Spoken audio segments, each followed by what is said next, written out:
तो आइए प्रतिस्थापन विधि 10वीं क्लास का 3 पॉइंट देंगे। क्वेश्चन नंबर दूसरा है और इसे मैं हल कर रहा हूं, ध्यान से समझिएगा कैसे हल होगा।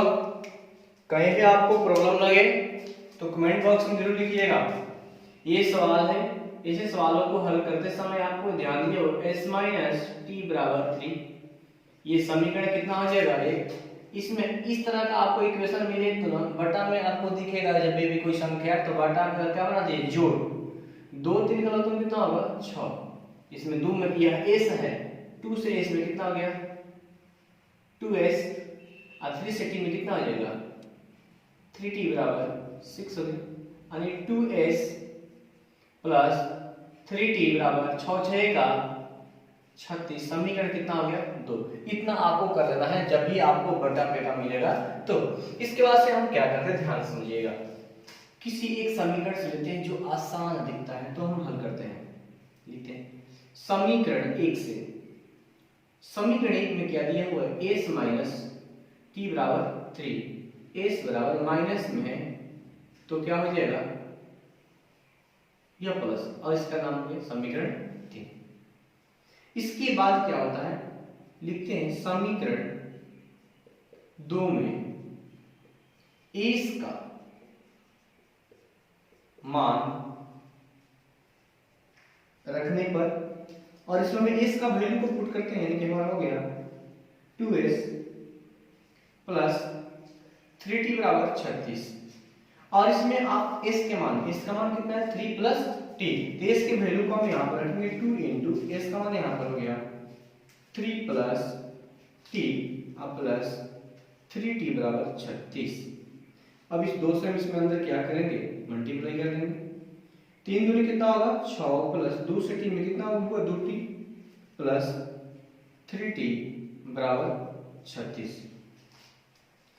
अब इसमें आपको ध्यान देना एक बात को कि टी वाले को जोड़ लेंगे और बिना टी वाले को क्या करेंगे, आइए इसके बाद यहां चलते हैं। तो ध्यान रखना है 3 गो टी और 2 टी कितना हो जाएगा 5 टी। यह पहले से 36 है और ये 6 प्लस में है और बराबर से इस साइड में आएगा तो क्या हो जाएगा माइनस में कितना है यार 5t। 5t बराबर कितना बचेगा 36 में से 6 हो जाएगा तो 30 बचेगा। कहीं प्रॉब्लम, इसको आप घटा लीजिए 5 6 का 30, यानी t का वैल्यू कितना आ गया 6, यानी कि t का मान 6 प्राप्त हो गया।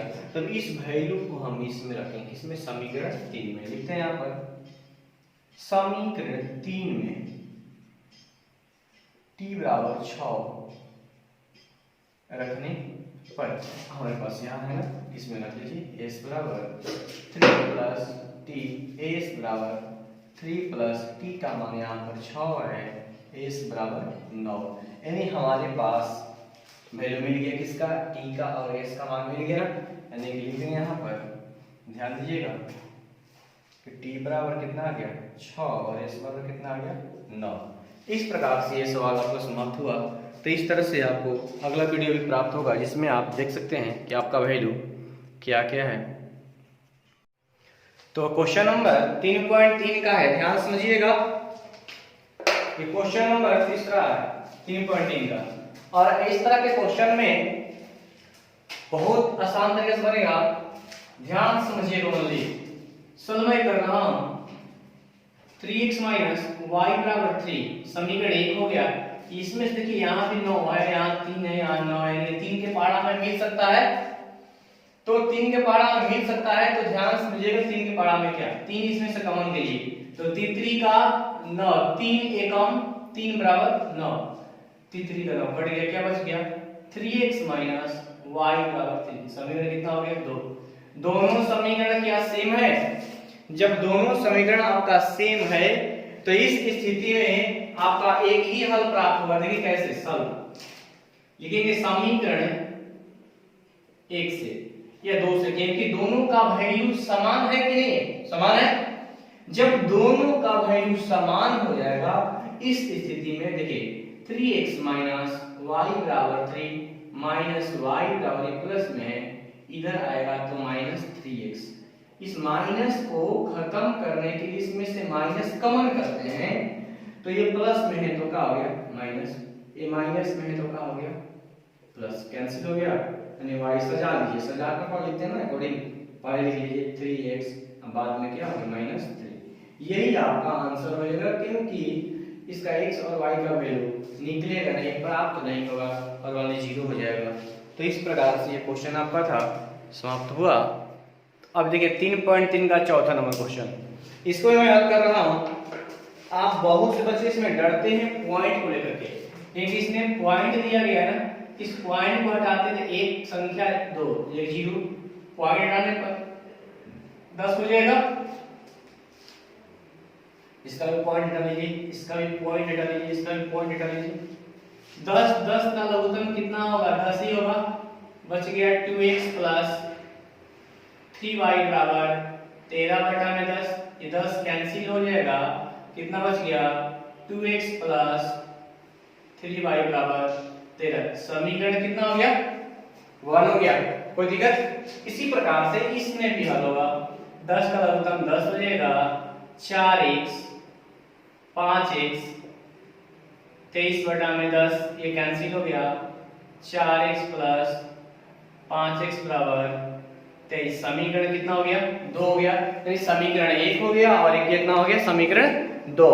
तो आइए आपको अब समीकरण x और y का मान प्रतिस्थापन विधि द्वारा निकालते हैं।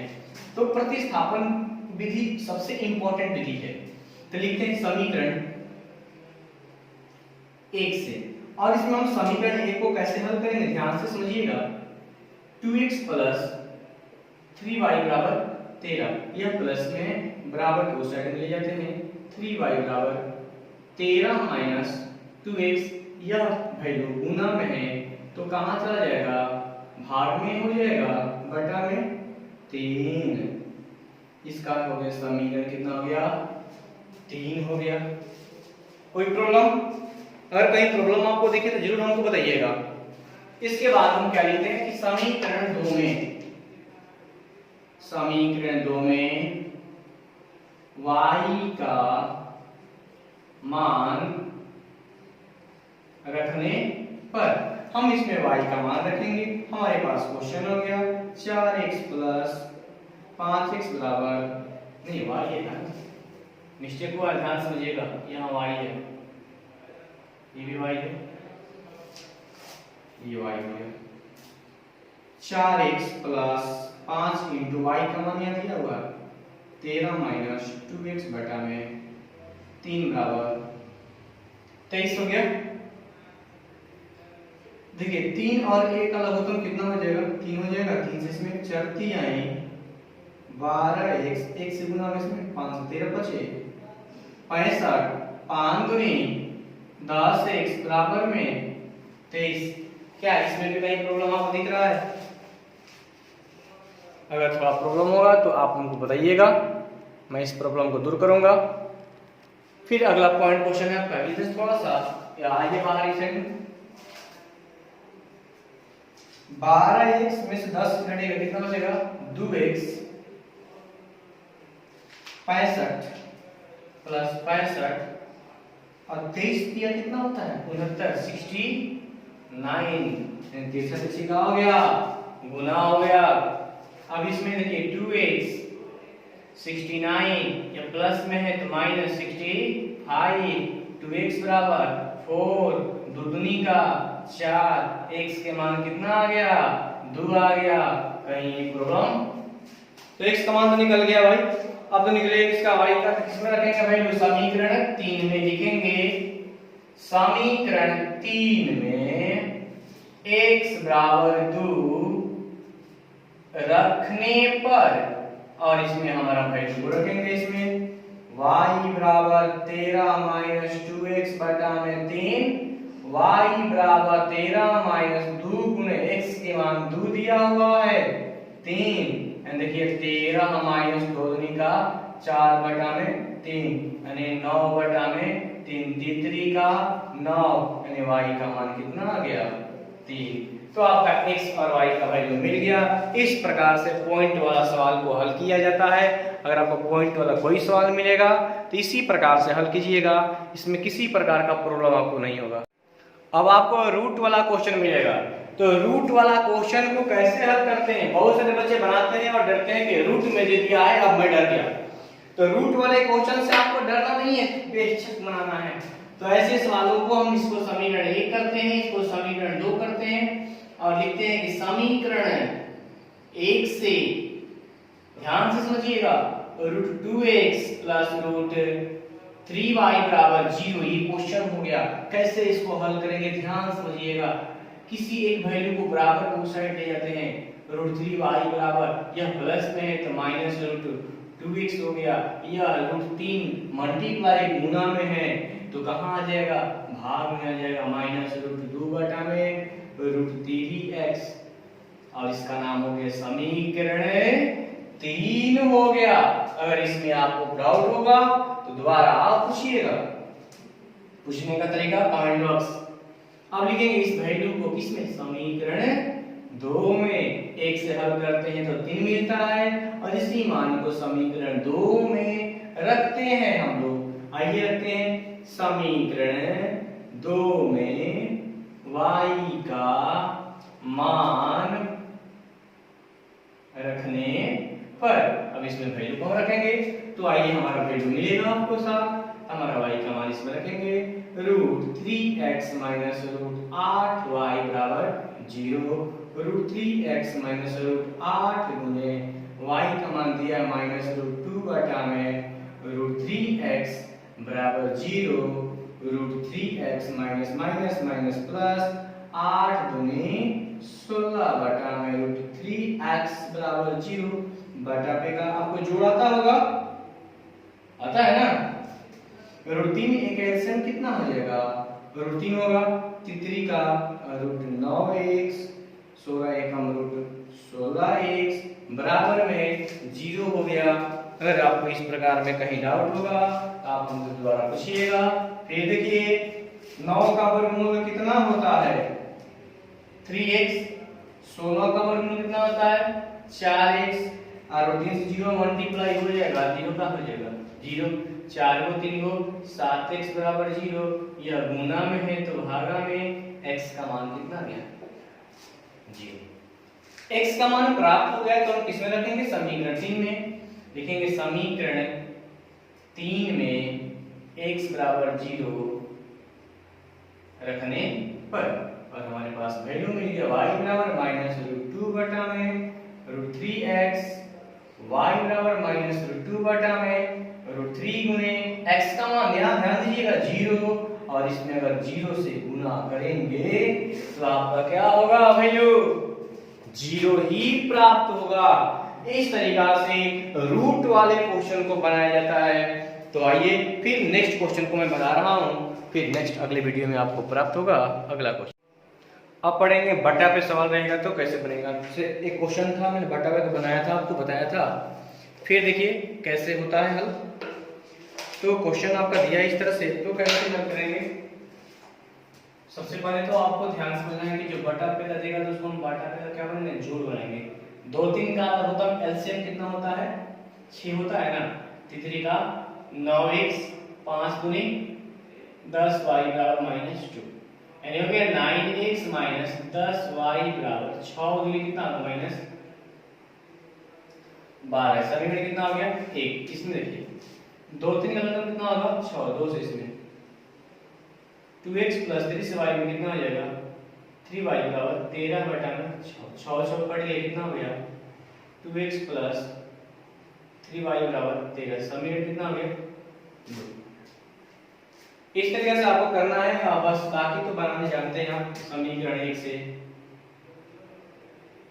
क्या होगा 9x minus 10y equal to -12, यह प्लस में है बराबर को उस साइड में ले जाइए, -12 प्लस में है तो -9x, यहाँ माइनस यहाँ माइनस यहाँ माइनस, सब जगह माइनस से माइनस क्या होगा इसमें से कॉमन हो गया 12 plus 9x minus minus plus, यह गुना में तो कहाँ जाएगा भागा में आ जाएगा, और ये हमारा कितना हो गया समीकरण 3।